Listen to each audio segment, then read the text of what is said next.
So even though love is not of this world, and the kingdom of heaven is not of this world, and we say so often that everything is beyond this world.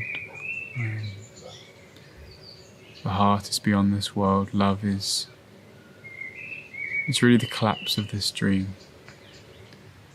Yet, there still is this world. There still is this daily life. There's such a classroom for dissolving. There's such a opportunity for allowing love to flood in every corner of experience, in every corner of really your mind, because this world is just your mind. There's nothing outside at all. It's a complete inner world. And so an awakening without the heart really isn't a full flooding of an awakening. There's these gates on the heart which are like they're like resistances, they're inhibitions, they're ways that the ego keeps a lid on things. But when the heart awakens, there's really a tsunami of warmth that floods in. And it's unmistakable. It's so obvious when the heart opens compared to when the mind opens. I remember a story of when Jesus was on the cross, as he recounted in The Way of Mastery, and he said he was up on the cross and a Roman soldier came up to where he was going to be crucified. And the Roman soldier took a nail and a mallet and he aimed it up on Jesus' hands. And just as he did, Jesus looked this man in the eyes, and everything dropped away from this man. He realized everything was about love. And that was the mastery that Jesus had. The mastery that we can all move towards, and we will move towards. There's no way that this won't be completely mastered. Love can be mastered, but in a freeing way, in a forgiving way. There's no limit to forgiveness and no limit to love when it's truly allowed to flood everything. And you can see this as a symbol with the Roman soldier of no excuses of where love can be applied. Even when you're about to be nailed to a cross, there can still be the willingness to see through the illusion. Any act of violence towards yourself is never an act of violence towards a self that can take it personally. It's always a cry for love in the other perpetrator, or the apparent perpetrator. And when you see the pure innocence in anything that tries to attack you, you see that there never was an attack. It was always an outpicturing of fear. And you chose this to forgive. And these images of bodies that may seem to come towards, or psychological fear or psychological attack, maybe someone directs verbal abuse at you. There's pure innocence in them. Because it's either a call for love or an action of love. And both require love as a response. So judgment is never justified, and love is the only answer to everything. And you can take this as a practical guide. This isn't a theory. Love can be applied moment to moment. Say someone were to come up to you and rob you of possessions that you really thought you needed, such as your wallet, your phone, your car.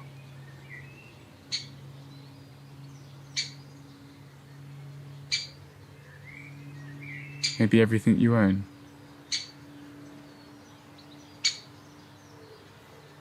And the attitude of love would be, well, surely this person needs these possessions more than I do. Surely this person, in their desperation, need this more than I do. And this is the level that love can flood to.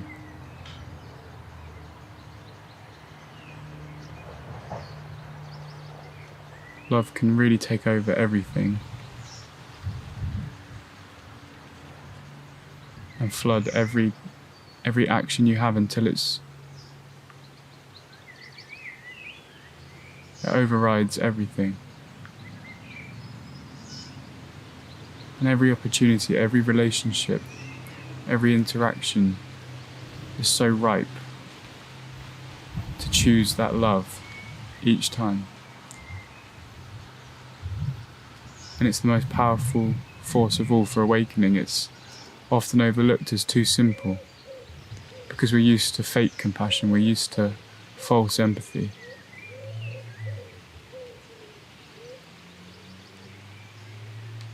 We don't think it's going to help with awakening. We think it's maybe a beginner's practice, love, compassion. Really, forgiveness is the word. But everything you'd find in trying to just inquire and do practices of awakening really is found in opening the heart that's beyond this world.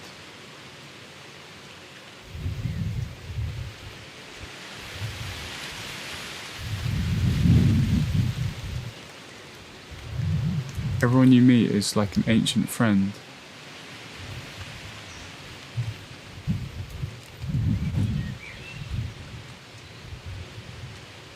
With the same core wound.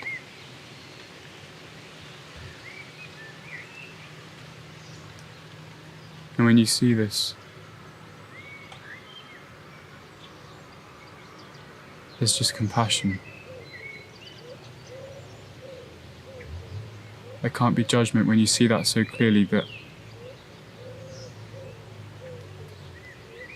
any kind of egoic action is always a cry for love in a confused way.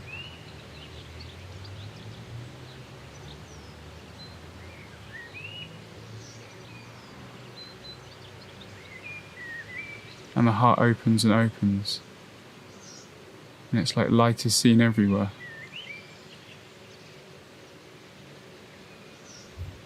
It's like you're an antenna for love, and it floods your whole surroundings.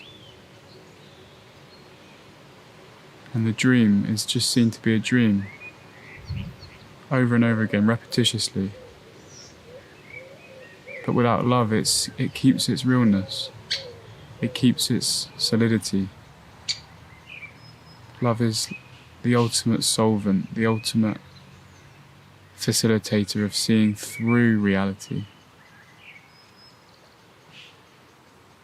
Love is the most humorous force in the world. It laughs at everything because nothing matters. Even the greatest protests on earth that seem to have such realness to what they're protesting about. Take anything. Really nothing matters because the sun's going to explode anyway. So anything on earth that we try and protect doesn't really matter. Because when the earth does finally explode, on this seeming dream of a planet, only love will remain still. And that's how you know it's the only fabric of the universe. Because no matter what you do to this dream, love always remains. I always use the water analogy of whatever you do to the water, whatever shapes you make in the surface, whatever forms you seem to make out of the water never stops being water. The fabric of this whole dream of consciousness is love. So now we have a play of masculine and feminine energies as well. And just forget the body for a moment. Forget your gender, because you've been both genders on multiple lifetimes. And you have a memory of this. And you can allow that memory to unlock.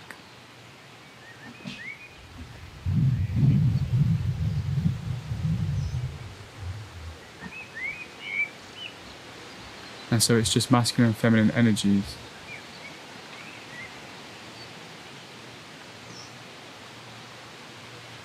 And the masculine energy is very reluctant to let the heart open because of the wounds it has in the past. The feminine is crying out to be pushed through, to allow for these energy blockages to unblock. The gates to your heart are closed really in a masculine way.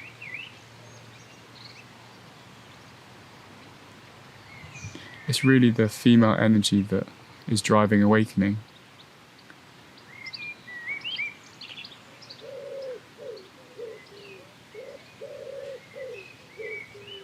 So when this opens, the energies start to balance out. The chakras open. The top 3 chakras are really about ecstasy, they're about spiritual awakening. And the bottom chakras are really these earthly, the energy that flows through earthly means, awakening the sexual blockages that have been repressed for so long, through multiple lifetimes, longer than this lifetime, longer than this relationship you're in right now with someone. It stretches far back before this.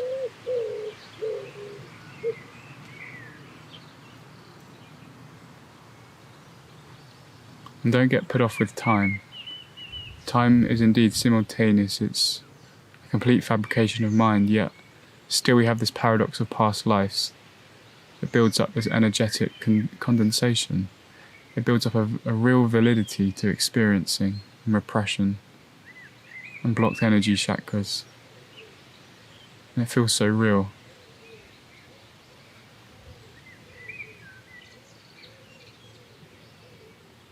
And like I said, love is the ultimate solvent. There's a real fear of intimacy. Because with intimacy and especially apparent others, there's a tendency to close up again. Feminine usually closes up through a habit of seeing masculine energy as harmful. And likewise, the masculine energy won't usually embrace the feminine due to the same problem. It remembers all the past times it was hurt doing this. Yeah, eventually the limit of what you can withstand and keep closed as gets tighter and tighter, and you just have to break down. And for me, this is all guided by Jesus, by Christ.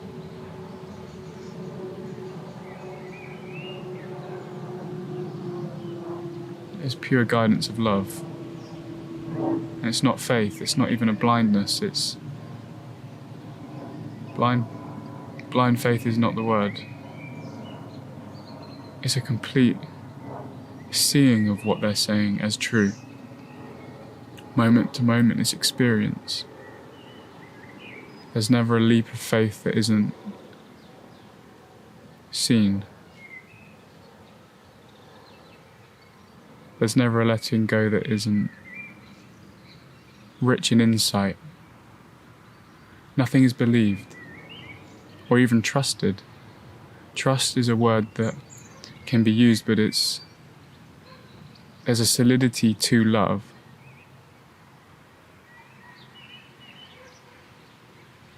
that cannot be topped by anything.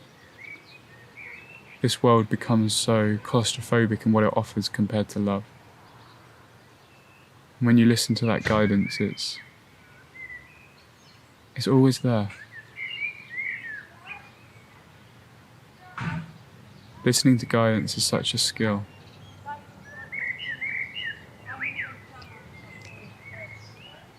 Because in your heart you know that this is true. That love is the only thing that will get you through this dream.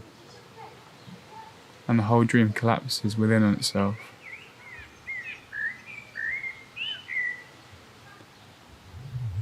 And so this is very practical. You can practice this moment to moment. And the simple practice is just follow your heart. It may guide you to leave a job, to leave a country or location. To follow your heart is so courageous. When I follow my heart, it's often had big uproars in families, leaving jobs that were apparently financially a good idea. Apparently they were very secure in their prospects of what they could offer me. But when you taste love, nothing comes close, and everything's laughed away of what this world can offer.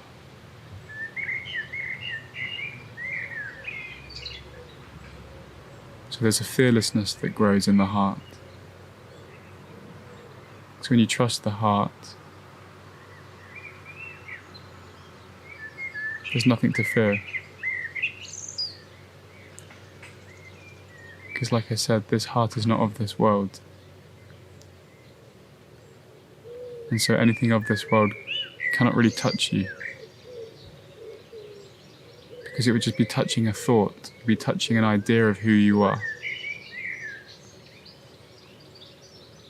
Because who you truly are cannot be touched by anything in this world.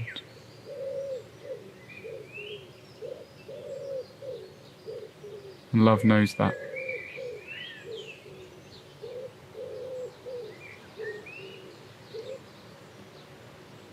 And this, it doesn't have to be theory. Every single opportunity, and you'll have between 10,000 to 100,000 a day to follow your heart each time. It's just a decision.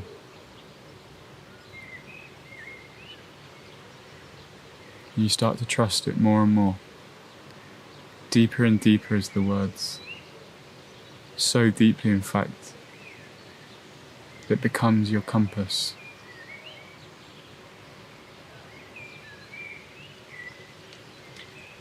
And nothing can take you away. The devotion to this way is absolute, and it grows in momentum. And as a byproduct, you start to affect those around you. And I've seen this in my life. You teach not through just talking, but just as you are, who you are. Or more accurately, how clearly you see who you are, which is just pure love. Because everyone is just pure love. And so you reflect back to them exactly what they are.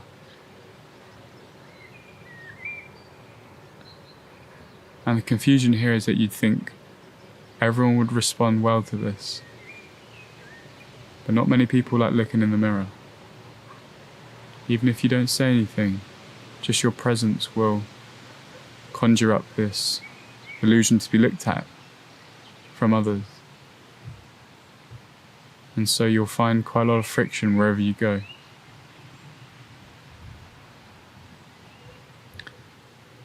But this is worth it.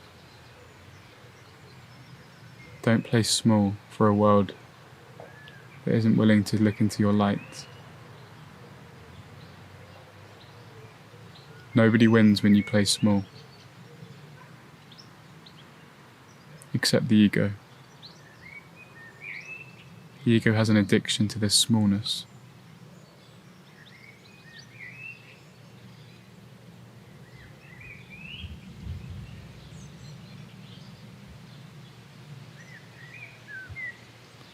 Love is the ultimate embrace of infinity, of no limitation. Its nature is the softest thing you'll ever come across, because it encompasses everything. And it's the hardest thing you'll ever come across, because it offers no compromise whatsoever. And in that you know what's true. No limitation. No settling for anything.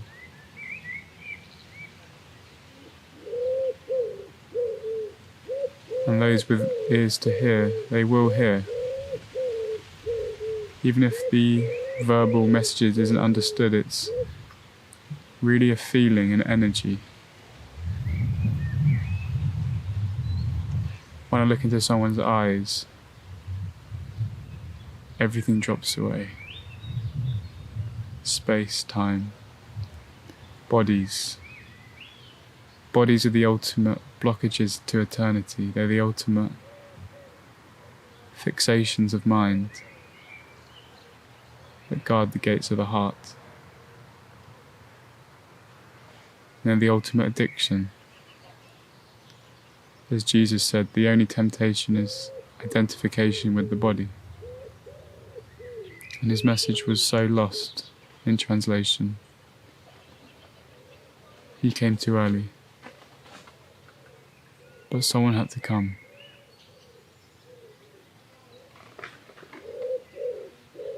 Someone had to set humanity in a direction that would uproot all of these resistances to reality.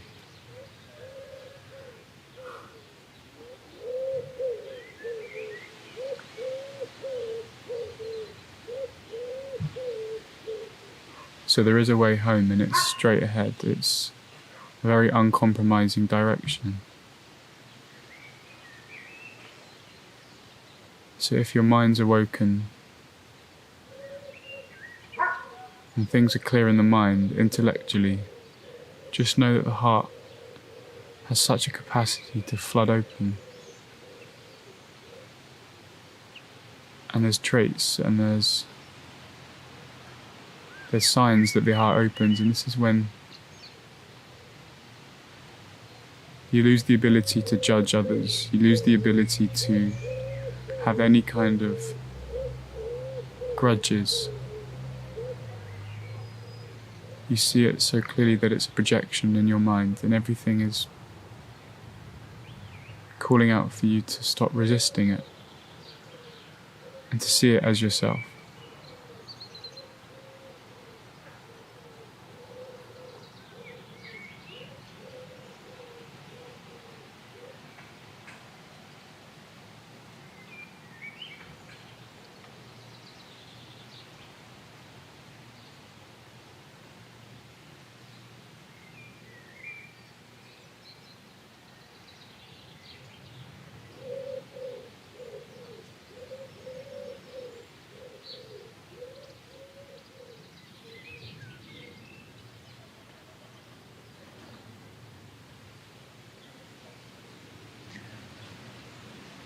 In this world, love takes practice, but it can be mastered, I promise. You don't even have to believe me. Please don't believe me.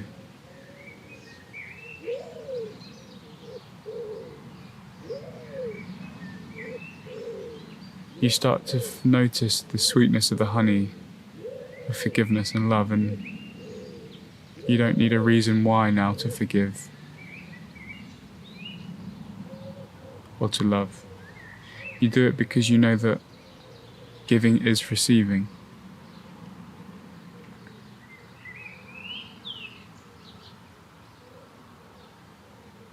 That's why it feels so good to give. It's not even a physical giving, it's a complete surrender of any possession.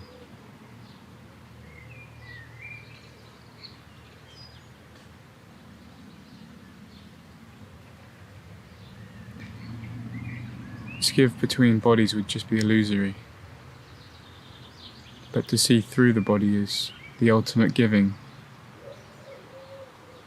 The best way to love someone is to see that they're not there. And as Jesus said, how best to find joy in a joyless place than to see you're not there.